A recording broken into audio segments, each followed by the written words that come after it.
a domingo, las elecciones municipales. ¿Qué lectura le da usted a esos resultados? ¿Se puede atribuir la victoria, la derrota, la oposición? Hay un país que se expresó. Estamos hablando de un 58% de venezolanos que acudieron a votar. Pero también hay un importante número que hay que saber leer, que es ese 42% de ciudadanos que se abstuvieron. En un país donde hay tantas presiones por parte del gobierno, podríamos decir que esos son venezolanos que se resistieron. También hay que ponderar que no escucharon nuestra convocatoria, pero sabiendo que este es un régimen que persigue, que hostiga, que ejerce presiones de distinta naturaleza, ese es un número que se tiene que tomar en consideración. Lo otro, ¿dónde fueron nuestras victorias? Por ejemplo, hay que ver lo que significa la victoria en la ciudad de Caracas, en el área metropolitana de Caracas. Estamos hablando de más de 700.000 sufragios a favor de la unidad en el área metropolitana de Caracas. La victoria de Evelyn de Rosales en Maracaibo, la capital del estado petrolero de Venezuela. ¿Cómo compitió Miguel Cochola en Valencia, amenazado de un acto de detención?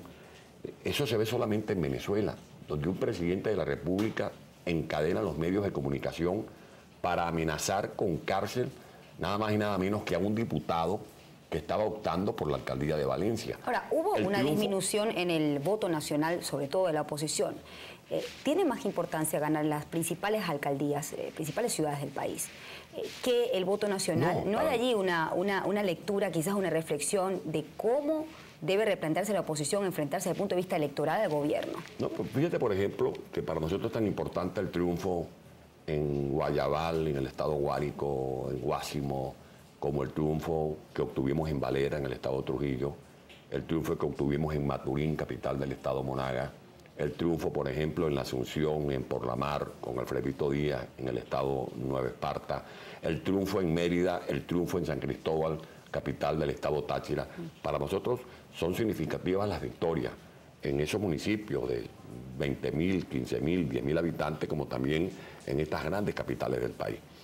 Ahora, ese porcentaje que obtuvo la tarjeta de la unidad no puede dejar de contemplar ese otro porcentaje que alcanzaron postulaciones que se hicieron al margen de la unidad, pero que se reputan como alternativas de la oposición.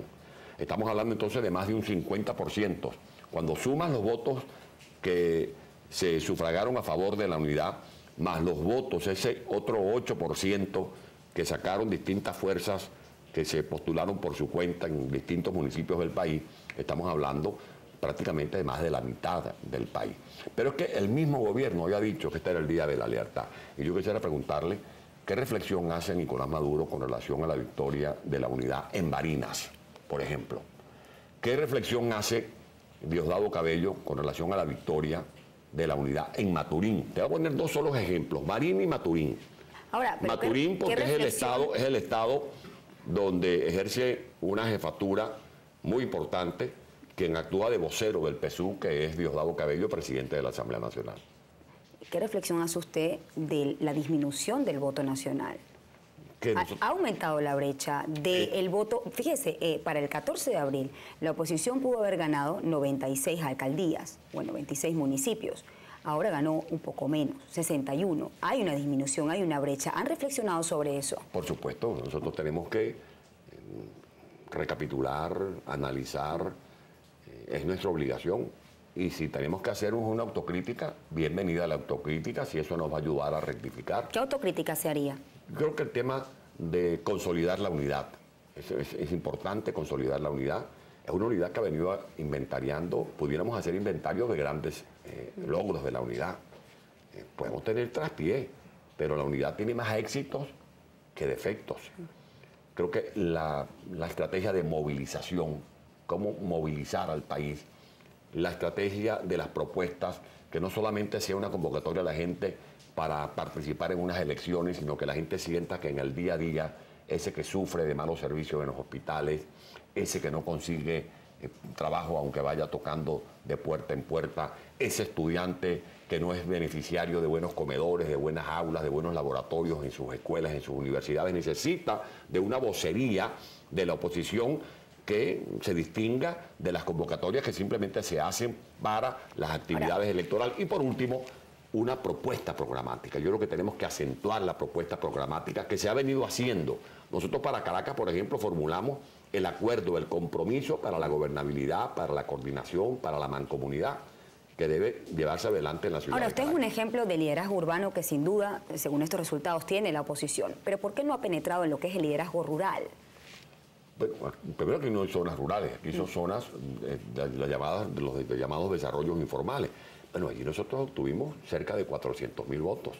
Pero ¿cómo se obtuvieron esos cerca de 400.000 votos en el municipio Libertador, donde, por ejemplo, existe la alcaldía del municipio Libertador, a la que nutren de recursos, de cuantiosos recursos, a una jefatura de gobierno que la utilizan como receptora de los presupuestos que le fueron arrebatados a la alcaldía metropolitana?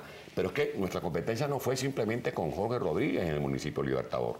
Nuestra competencia fue con el Palacio de Miraflores, con un Estado todopoderoso. Nuestra competencia fue con los recursos del hipódromo, los recursos de Fuerte Tiuna, los recursos de PDVSA y con un ventajismo a través de los medios de comunicación. El canal del Estado, por ejemplo, esto lo denuncio aquí y lo denunciaré donde sea posible denunciarlo. Ese canal, el Canal 8, los medios públicos que se pagan con nuestro dinero, el dinero que ustedes sacan del bolsillo por concepto de impuestos, que se pagan con dinero de nuestro petróleo, lo usan como un parlante para denigrar, para insultar, para injuriar, para difamar a quienes competimos. Fíjese, en buena línea a ese esos proceso obstáculos electoral. usted se tuvo que enfrentar siendo candidato. Ahora, ya siendo reelecto, acaban de designar como ministro para la transformación revolucionaria de la Gran Caracas a su contrincante, a Ernesto Villegas. ¿Eso no es un obstáculo para el desempeño de su función dentro del cargo como alcalde? Eso me lo va a responder a regreso. Hacemos una pausa y ya volvemos con más.